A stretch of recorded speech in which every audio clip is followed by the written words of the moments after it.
Hello, and today we'll be doing a problem from the book Algebra Can Be Fun, written by Perelman. So the title of our problem is Two Birds by the Riverside. Here is a problem of an Arabic mathematician of the 11th century. There are two palm trees, one opposite the other on each side of a river. One is 30 cubits high, the other 20 cubits. The distance between the foot of each tree comes to 50 cubits. So cubits will be some sort of a unit of length. A bird is perched on the top of each tree. All of a sudden, the birds see a fish come to the surface of the river between the palm trees. They dive at the same time and reach the fish at the same time. Find the distance between the foot of the taller tree and the fish. So, when doing problems like this, it is very helpful to draw a diagram that represents the situation. Here we already have a very beautiful illustration, but the book also provided the following diagram. So points B and C would be the initial positions of our birds, and point A would be the position of the fish. We can draw a little fishy if we want. There we go. This segment here, well, that would represent the height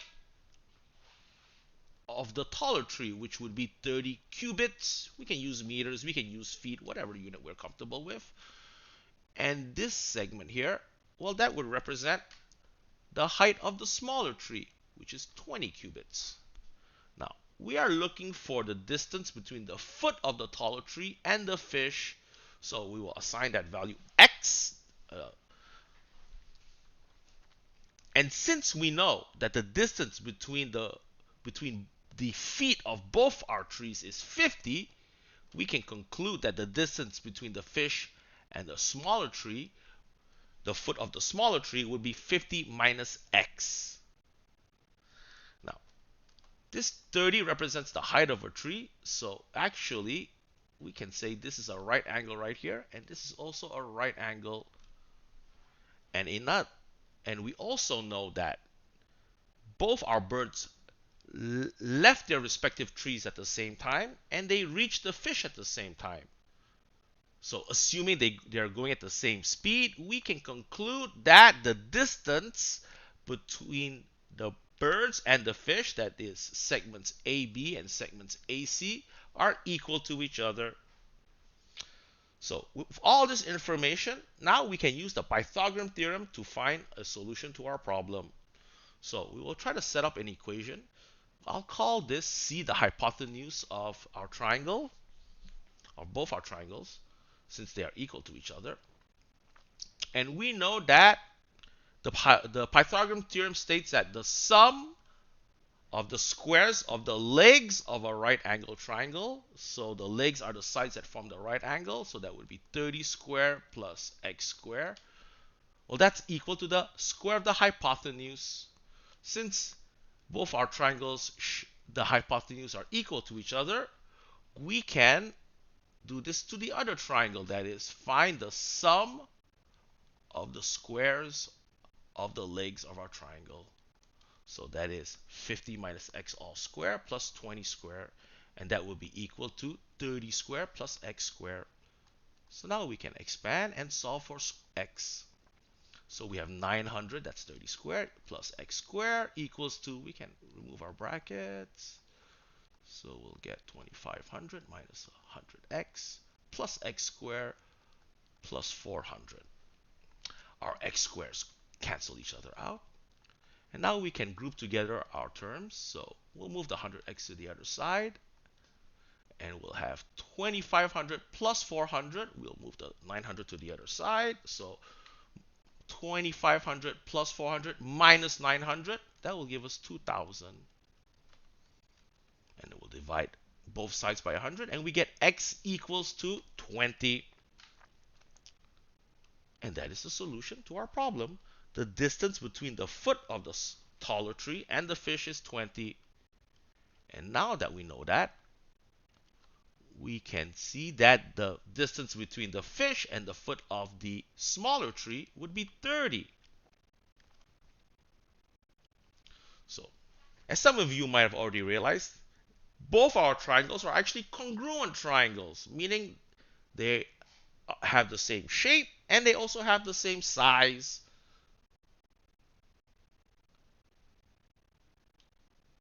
So if this would be angle alpha, this here would be angle alpha. If this would be angle beta, this would be angle beta. Now that we know actually that these two triangles are congruent, we can actually use this fact to actually prove the Pythagorean theorem.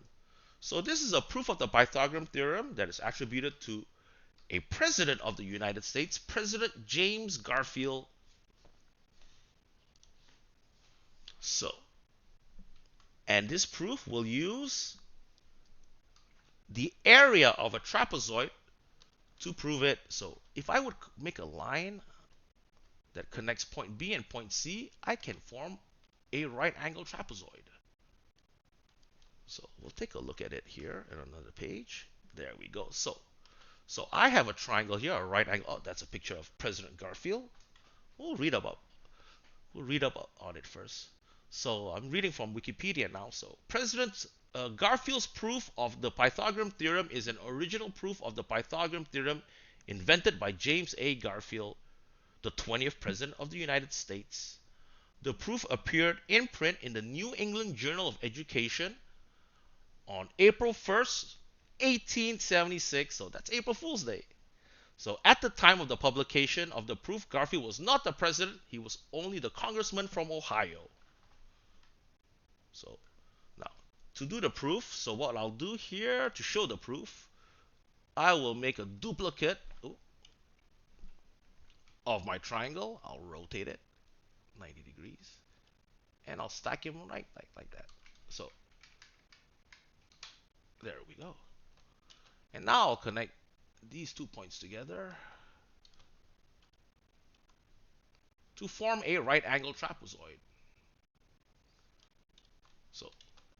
So since our triangles are congruent, if this is side A, this here would be side A. If this is side B, this would be side B. This would have a length of B. This would be C, and this would be C. And this would be, we'll call this alpha. This would be beta, that is. So then this would be alpha, and this would be beta. So since we have a right angle triangle here, we can conclude that alpha plus beta would be equal to 90 degrees. And we have a straight line here, so that's 180 degrees. So that means this part right here, this angle right here would measure 90 degrees. So we have a right angle triangle actually. So in this trapezoid can be formed by 3 right angle triangles. So we have 2 congruent triangles and another right angle triangle where the legs of this triangle are in fact the hypotenuse of the other triangles. So to do the proof, first I will find the area of our trapezoid using the formula for area of a trapezoid. So we have small base, so that is A, plus big base, that is B, all divided by 2, multiplied by the height. So our height would be A plus B. So now we have A plus B. Now, so it will be A plus B all squared. So that will give us A squared plus 2AB plus B squared all divided by 2. We can simplify this a little bit. Plus B squared. So our figure would have the area of our trapezoid, A squared on 2 plus AB plus B squared on 2. There we go. But now we will be finding the area of this triangle using, not this triangle, sorry, the area of the trapezoid by finding the areas of all 3 of our triangles. So let's write area 3 triangles. So we have our 2 congruent triangles right here. So the area of each triangle will be A times B divided by 2, and we have 2 of them. And the area of our, let's say our larger triangle, the ones that have the side C for its legs, would be C squared divided by 2. So this is where we're going to apply the Pythagorean theorem now. So the Pythagorean theorem, once again, so we know that a squared plus b squared, that is the sum of the squares of the legs of a right angle triangle, is equal to the hypotenuse. So we can replace our c squared